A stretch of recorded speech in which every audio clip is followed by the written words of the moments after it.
Periods பெயினுக்கு ஒரு தீர்வே இல்லையா அப்படின்னு பாத்தீங்கன்னா கட்டாயம் இருக்குங்க. இந்த பதிவு யாருக்கு அப்படின்னு பாத்தீங்கன்னா வீட்ல இருக்க பெரியவங்களுக்கு தான். நம்ம வீட்டு பெண் குழந்தைங்க ஏஜ் அட்டன் பண்ணிட்டாங்க அப்படின்னு சொன்னா ஸ்கூலுக்கு அனுப்பாம வீட்ல ஒரு ஓரமா வலியோட வேதனைய அனுபவிக்க விடுறது நல்லது இல்ல. அவங்க கிட்ட ஏன் குழந்தைங்களுக்கு பெயின் டேப்லெட்ஸ் எல்லாம் எதுவும் கொடுக்க மாட்டேங்கிறீங்க அப்படின்னு கேட்டா 2 ரீசன் சொல்றாங்க. ஒண்ணு என்ன அப்படின்னு பாத்தீங்கன்னா, இந்த மாதிரி டேப்லெட்ஸ் எல்லாம் கொடுக்கறதுனால அது ரொட்டீனா அவங்களுக்கு பழக்கமாயி அதுக்கே அடிக்ஷன் ஆயிடுவாங்க அப்படின்னு சொல்றாங்க. 2வது விஷயம் பாத்தீங்கன்னா, இது அவங்களோட ஃபியூச்சர் பிரெக்னன்சியை அஃபெக்ட் பண்ணும் அப்படின்னு நினைச்சு பயப்படுறாங்க.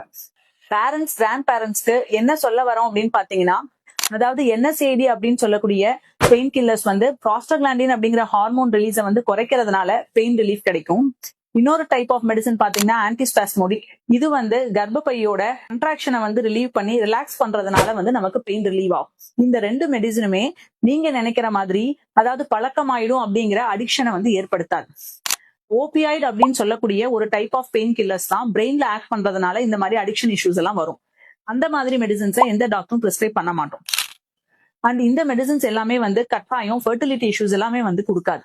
சோ நம்ம வீட்டு பெண் குழந்தைங்களை இந்த மாதிரி பீரியட்ஸ் பெயினோட வேதனைய அனுபவிக்க விடாம நம்ம ஏர்லியரா இனிஷியல் 2 டேஸ்ல பயப்படாம இந்த மாதிரி டேப்லெட்ஸை கொடுக்கறதுனால, அதுவும் டாக்டரோட கன்சல்டேஷன் மூலமா கொடுக்கணும்.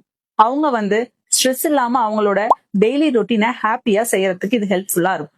தேங்க்யூ.